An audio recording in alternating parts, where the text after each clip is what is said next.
안녕하세요. 저는 흉부외과 전문의이고 현재는 암 유전체 연구를 하고 있는 홍태희라고 합니다. 안녕하세요. 저는 개원 3년차 한의사 강민구입니다. 저희는 서울과학부 16기 동기고, 그러면은 얼마나 된 거지 우리가? 17살, 32살, 한 15년 된 것 같은데? 진짜 15년 됐으면 사실 너무 오래돼가지고 뭐라고 얘기를 해야 될지 모르겠지만 어쨌든 하고 싶은 얘기가 굉장히 많아요 저희가. 근데 일단은 사실 저희가 하고 싶은 얘기가 굉장히 많았는데, 저희가 상당히 하고 싶은 얘기가 많았는데 일단 오늘은 다시 말할게요. 근데 저희가 하고 싶은 얘기가 굉장히 많은데 일단 오늘 처음은 여기 홍 선생님이 하고 있는 연구 얘기로 먼저 시작을 해보겠습니다. 암 유전체 연구한다고 그랬잖아. 뭐지 그게? 그러니까 키워드가 암이랑 유전체인데, 이게 내가 이제 흉부외과에서 암 질환에 대해서 공부도 하고 배워보니까 암이라는 질환이 생각보다 어려워. 그리고 수술만으로는 도저히 이게 이 질환을 정복하는 게 되게 불가능하다는 걸 느끼게 됐거든. 한 5년에서 10년 정도 사이에 이 분야가 정말 미친 듯이 발전을 하고 있어. 이게 국가 단위에서 돈도 엄청나게 쏟아붓고 있고. 그러니까 미국 같은 좀 의료 선진국들에서 뉴스 나오는 것들 보면 굉장히 암과 관련된 연구가 자주 그리고 많이 나오고 있는 것 같은데, 사실 나도 최근에 이제 관련된 자료들을 보다 보면 오믹스 관련돼서도 이제 암이랑 이슈가 많이 엮여서 나오던데, 맞아. 맞나?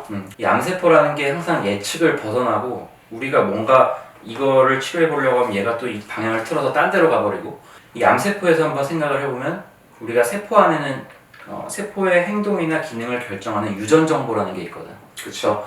그 유전 정보를 분석할 때 세 가지 레벨이 있다고 보면 돼. 생물학 시간에 DNA, 그리고 RNA, 단백질 이런 얘기 들어봤잖아. 그치. 그러니까 DNA가 이제 인체의 유전 정보 갖고 있고, RNA가 DNA에서 따다가 단백질을 합성하는 역할을 한다. 거의 DNA, RNA, 단백질이라는 거에다가 전체 집합이라는 걸 의미하는 오믹스를 붙이게 되면 그거에 관한 학문 기법 또는 학문의 이름 자체가 되기도 하는데, 오믹스 얘기 들은 지도 몇 년 된 것 같고, 이게 예전이랑 지금이랑 뭐 어떤 기술적인 차이가 생긴 건가? 유전자의 전체 정보를 얻기가 굉장히 어려워서 이제 이름은 NGS라고 그러고, 이제 한국말로는 차세대 염기서열 분석법이라고 할 수가 있는데, 이제 이 방법을 이용하게 되면은 암세포의 전체 유전 정보를 한 부분이 아니고 전체를 얻어내는데, 시간적으로는 이전에 몇 년 또는 몇 달 이렇게 걸렸던 거를 2주까지 땡겼고, 비용도 뭐 수억, 수십억 이렇게 들었던 것들이 200만 원 안쪽으로 비용도 굉장히 획기적으로 감소를 하게 된 거지. 그래서 이게 왜 중요하냐면, 결국에는 너한테도 폐암이 생길 수가 있고 나도 마찬가지로 폐암이 생길 수가 있는데, 어떤 병은 빨리 진행하고 어떤 병은 느리게 진행하고, 그리고 치료제에 대한 반응, 이런 것들이 다 개인별로 제각각이란 말이야. 그러니까 유전 정보를 얻는 이 효율성이 훨씬 발전했다. 맞아. 이렇게 볼 수 있는 거니. 그러면은 뭐 NGS 말고 또 많이 하는 것도 뭐 있어? 내가 하는 연구를 조금 더 이렇게 키워드를 분리해보면 NGS, 그리고 개인의학, 그리고 면역항암제. 면역항암제가 그 지미 카터 대통령 맞아. 암 완치에 도움됐다 이랬던. 그래서 되게 떠들썩했었지. 한 3년 정도 된 얘기긴 한데, 흑색종, 멜라노마라고 하는 흑색종을 완치시킨 그런 얘가 알려지면서 게임 체인저라는 별명이 붙을 정도로. 게임 체인저면은 뭔가를 변화시켰나? 그렇지. 어떻게 이렇게 부작용 같은 게 없는 거야?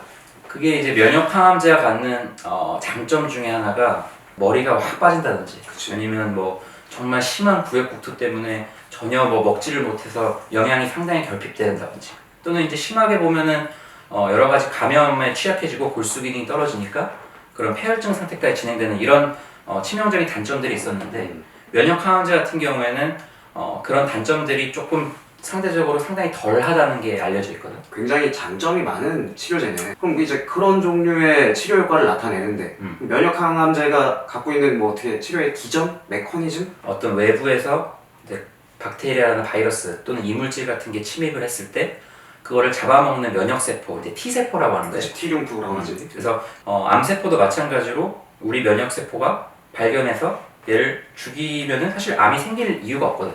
그치. 암세포가 이 면역 체계의 감시를 회피하는 그런 면역 회피 기능이 있기 때문인데, 그 면역 회피를 못하게 맞춤별 개인 맞춤 의학이 현재 이제 가능해졌다.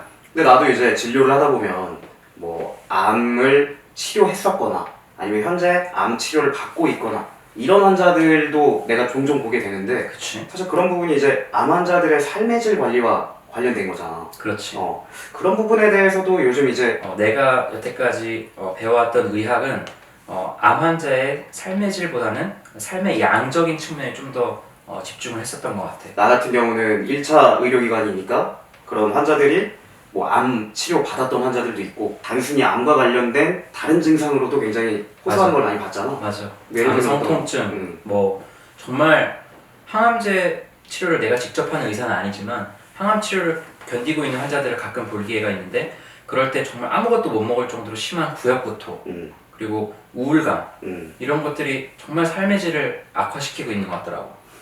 그러니까 나도 이제 해외 논문들을 좀 찾아볼 기회가 많은데 이 암과 뭐 어큐펑처, 침치료 아니면 허벌 이런 것들이랑 같이 보면 유방암 환자의 구토 관리나 아니면은 뭐 위암 환자의 만성 통증 이런 것들은 이제 가이드라인에도 있어.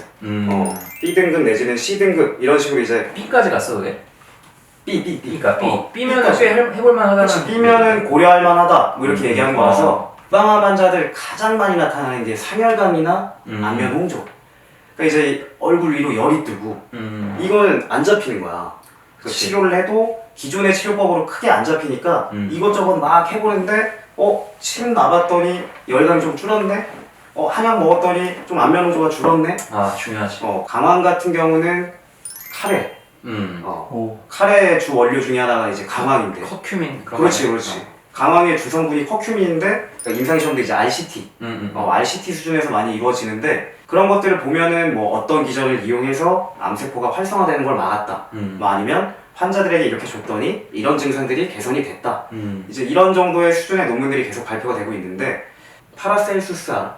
몰라. 파라셀수스라고 이제 16세기의 의사이자 약간 연금술사인데 그 사람이 굉장히 중요한 얘기를 했지. 모든 게 다 독이 될 수 있는데 독과 약을 결정하는 건 용량 차이다.